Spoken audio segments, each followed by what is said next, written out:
Welcome to my channel. My name is Sammy, and let's do a reading wrap up.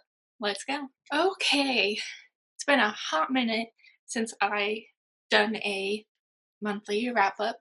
This one is gonna consist of a few months. I got my son Rue right here. He's sunbathing. I love him so much. Okay, so yeah, let's just get right into it. So I'm gonna put maybe here stats of how many books of each genre I read in the months of September and October. Yeah, it's not actually that much because I was pretty busy in October. So I'm getting back in it in November. So the first book for the month of September is Heartless Hunter by Christine. I'm gonna try my best with the last name. Cicciarelli? That's my best guess. Okay, so this is a very popular, I'm not sure if it's, I don't think it's YA, a fantasy book, but it got really popular and I actually heard about it from Rachel Catherine here on YouTube, and it just sounded really interesting. I think also Sarah Crowley also read it, and they loved it, and I remember the second one had like already came out this year or something, and I remember them both reading and they really enjoyed it. And the concept was really interesting, so I was like, let's check it out. And also, this was for a library challenge was to read a two-worded title, and a Heartless Hunter fit that bill. And yeah, I need to take some petting breaks. So where was I?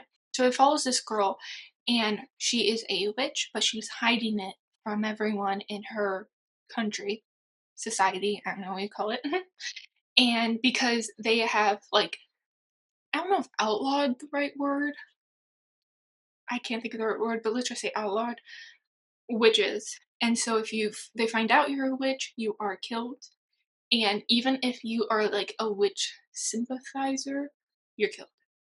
Like if you know someone's a witch and you don't say, even if they're your family member, you get killed. She had to go through some horrible things, and so now she's living with this secret only a couple of her friends know, and she's trying to, stop the racing of witches. And obviously there's a love triangle. Classic.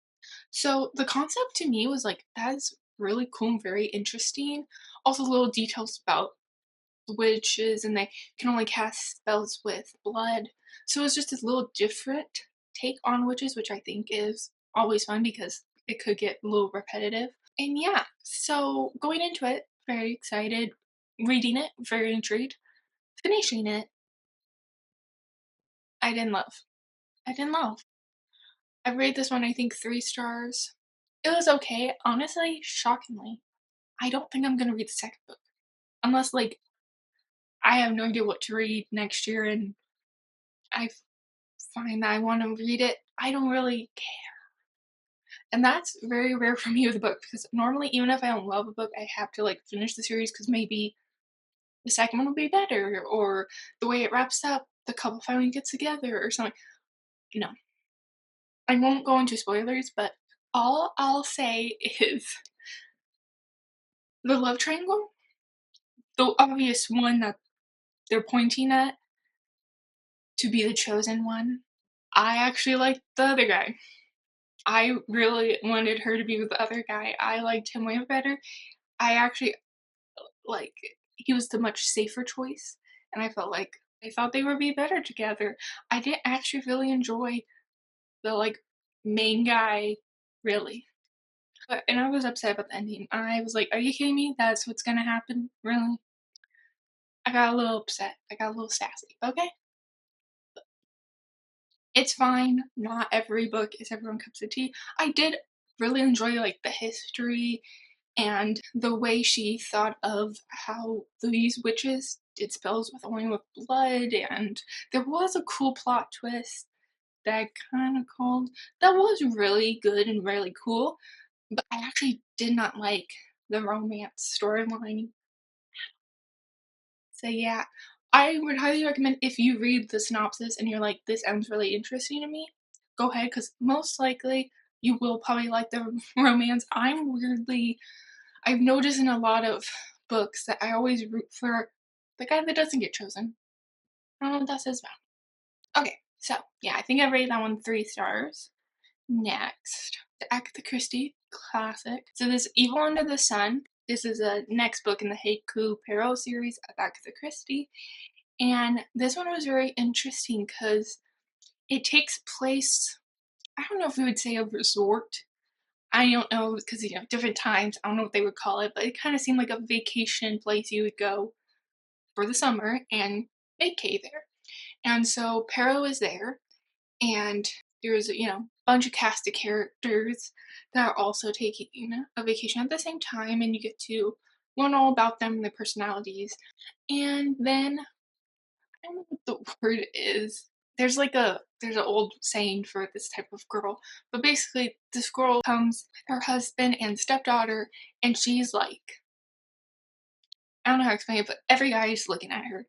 She's, what's that word? Like, you can't help, even the girls, like, you can't help but look at her, like, she's very beautiful and charming. Can't think of the word. If I think of the word, I'm gonna pop it up here because it's bugging me. But yeah, so a lot of other people's husbands hang out with her, and not very respectfully. Seems like she kind of, can wrap any guy around her finger, blah, blah, blah, blah, blah, blah. So basically, no spoiler, but that woman one day is found dead on the beach. Dun dun dun dun. And then, yeah, Peril solves it. This one was very interesting. There's just a bit of, not unreliable narrator, but maybe some unreliable characters, some lines, some secrets. Puzzle solving, it's very interesting. I love watching Peril, like, pick stuff out of the trash and he finds it as a clue. And I especially love when, like, Peril goes through someone's alibi, and by just, like, kind of like me, I feel like I'm a visual person. I have to, like, see it in person to know, and he finds lies, catches people in lies, and yeah, I think this would be a great summer read.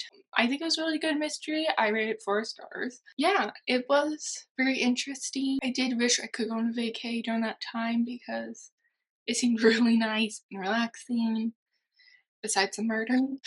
And it was a little, like, at the end, a plot twist, crazy. Like, I love when Peril gets everyone together and it's like, I know what happened. Like, I love it. People get angry, people fight. It's great. So, yes, I would highly recommend 4 stars. Obviously, not a favorite Peril of mine, but I did really enjoy it. Next, The Hand on the Wall by Maureen Johnson. This is, I believe, the 3rd book in the Truly Devious series. I would highly recommend the Truly Devious series, especially during fall, winter time. It's the perfect time because, is this the one that's set in the snow? This has to be the one in the snow because the second one was very fall, Halloween. The 3rd one, I think, was in the snow. So it's very perfect if you read it from fall into winter. I highly recommend it. I believe it's a YA mystery series, but it's so good. It makes me wish I went to boarding school. It makes me want to go to Vermont. It takes place in Vermont. And then I found out how far Vermont is from me, and I got sad. But yeah, so this is technically the conclusion to the trilogy. But then I found out there's another book, like The Box in the Forest or Box in something. So I don't know if that's just a little extra mystery thing. I haven't read into that. But CV finally solves her mystery, and I really enjoyed it. This is another one. I didn't really enjoy the romance. Something about me, I don't know. There was no other, really. There's not really a love triangle in the series, but I just didn't like the guy character that much. But yeah, it was very interesting. I love this whole series as a whole. I don't know what much more to say because I don't want to spoil it, but I really just enjoyed the series. I really would recommend just reading the series on the setting and the way the weather's described, the way the boarding school life is described, just made me fall in love with it. And also, of course, the mystery is good, and it's not just. I really liked is throughout the trilogy, she has the main big mystery that she's trying to solve, but then in each book, a kid dies, and she has to solve that mystery also. So you get a big long one that you're following throughout the whole book series, but then each one you get a little mini mystery to solve. So yeah, I highly, highly recommend. I rate this one 4 stars. My son's taking a full-on bath. So those are all the books I read in September. Next October, I did only read 2 books, but I have a really good excuse. I actually, this year, sewed not just my own Halloween costume, but my mom and sister's also. And I did almost lose my mind. I was so close. I could pop up some pictures so you guys can see it. I'm very proud of myself. When it got close to Halloween, I really was like, I'm about to throw everything out the window. Forget it. Not dressing up. But I calmed down and I did it, and I'm very proud of myself, but I did not read that much. I know people say you could do audiobooks while you're sewing, but I was so in the zone that like I can't listen to anything while I'm doing it or I'll mess up. Because one time I was listening to something, not a book, but I was listening to something while I was doing it and I messed up. I cut something I shouldn't have, and I was like, see, like I have to be focused. So like I can't listen to audiobook trying to understand what's going on, plus sewing something I know myself. One of the books for October, I did dabble into audiobooks, but I couldn't do it while sewing. I did separate, doing other things. But okay, I'll read. I promise I'm reading more in November. Okay. Okay, let's get into the last 2 books. So they're both Halloween related for October. So I read The Halloween Tree by Ray Bradbury. This is a classic. Highly recommend reading it. This I actually learned about because I don't know if any of y'all been to Disneyland, but during Halloween time they have the Halloween tree up, and it's a way to honor Ray Bradbury, who was a really good friend of Walt. And it is really cool to see, and I always saw it, and then I learned the meaning, history behind it. And I love Ray Bradbury. Fahrenheit 451 I read in school, and I absolutely fell in love with it. I was that weird kid that actually liked the books I read in school, and actually read them. Besides the point, Halloween Tree, it follows this group of kids going to Halloween trick-or-treating, and they go on a crazy adventure, and I learned so much about the history of Halloween, but also traditions of Halloween within different cultures, and about Dia de los Muertos, and so much more. And it was very interesting. Also, it is a kid's book, so it is really cool illustrations in it. I love illustrations, and yeah, I highly recommend. Very quick, cool read, especially during the Halloween time. And yeah, next and last is, oh, I didn't say the rating. 5 stars for Halloween Tree. Sorry. And last but not least, I read Dracula. This was a big goal of mine. I did not realize how long Dracula was. Really highly recommend. I've been really wanting to read and watch classic horror characters, and Dracula's always been a big character that was so cool. And I really only know the like bare minimum, but I really want to know like where his origin came from. And I'm a sucker for old books, classics. Love it. This one was more of a struggle to get through just because it's a little slow. There's some parts that it's like can we get to the main story? Like just a little off, went to a different path for a little bit, and it's like get back on the main path.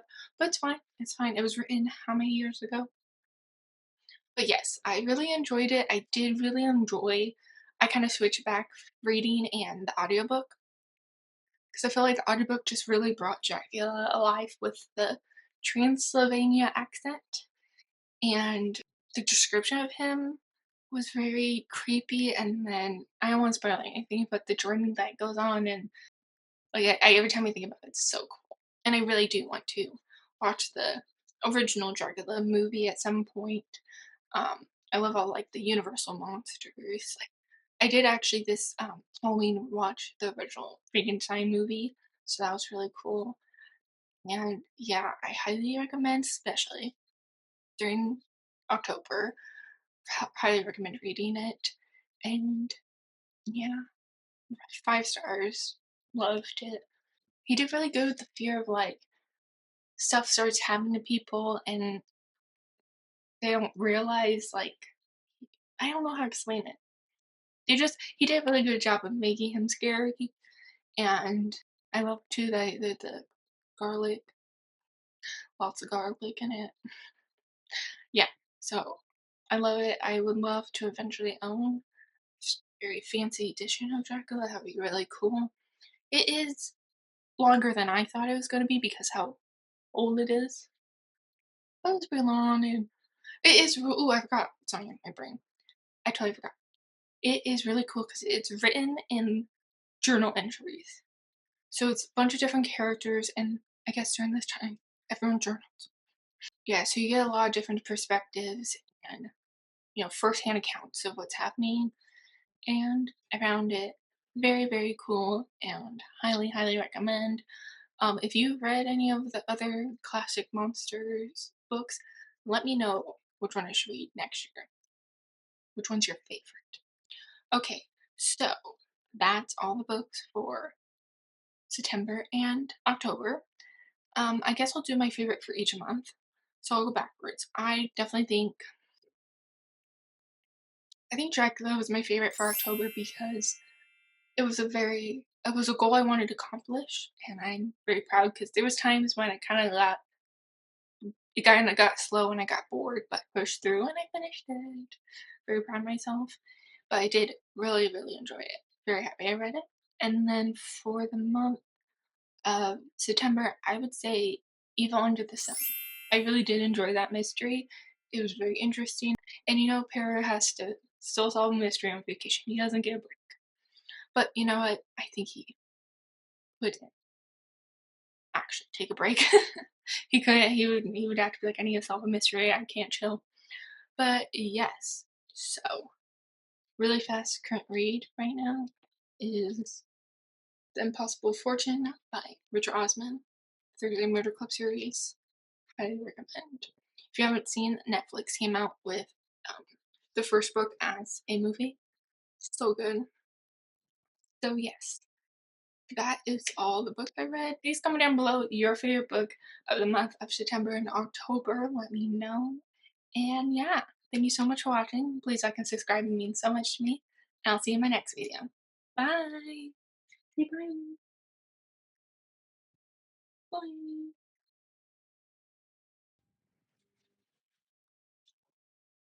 Hello? Hello?